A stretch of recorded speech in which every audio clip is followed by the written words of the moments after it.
काहे सखी लड़की के सेनुर पड़ गेल? अरे का हम कहिए सखी। अरे का भेल? ला है सुना। सुनावा सुनावा का बात भइल?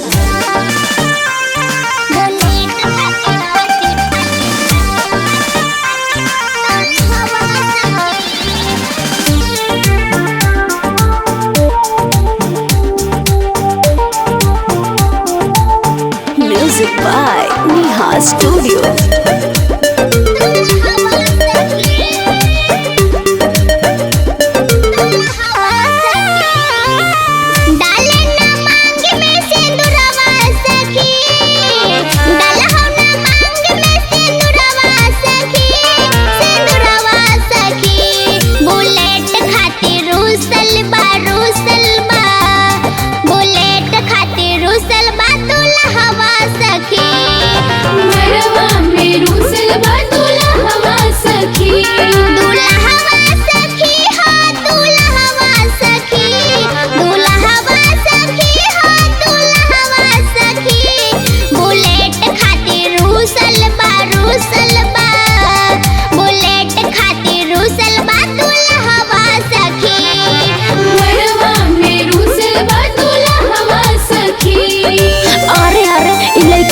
पागल है काहे सखी? हाँ सखी एकदम पागल से भी पागल है। हाँ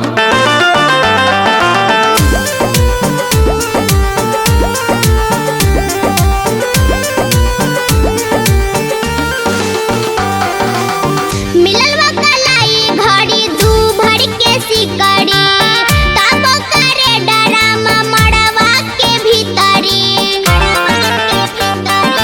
ए सखी सुनो ना। बोला। मिलल बा कलाई घड़ी दू भर के सिकड़ी तब करे डरामा मड़वा के भीतरी। हो खाता चर्चा जहाँ तहाँ सखी। हो खाता चर्चा जहाँ तहाँ सखी। जहाँ तहाँ सखी।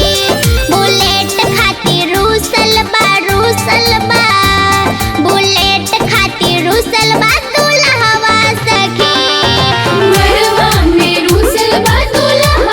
सखी। ए सखी जाना हा का? दुल्हवा तो पागल है ही है, लेकिन जाना हा का? और सब खानदान पागल है। हाँ। खाली अपनी के दहेज। अरे बाप रे बाप, ई कैसन खानदान के बा हो? पगला खानदान के है सखी, पगला खानदान के। तू साहे कहतारू। बुलेट गाड़ी खातिर जी दे बधइले माने न कतनो हो लगवा मनइले। ए सखी लइकावा त एकदम पागल से भी पागल बा। सही कहतारू। बुलेट गाड़ी खातिर जी दे बधइले माने न कतनो हो लगवा मनइले। कहरा जन करब ना बियाहवा सखी।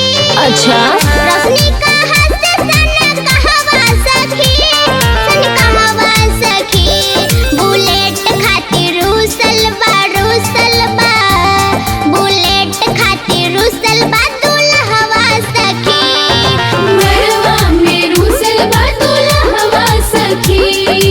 ए सखी, दुल्हवा के बापा भैया नाना इतना सनकल है तो ओकर बहिनिया कितना सनकल होते? हाँ ये सखी ठीक है।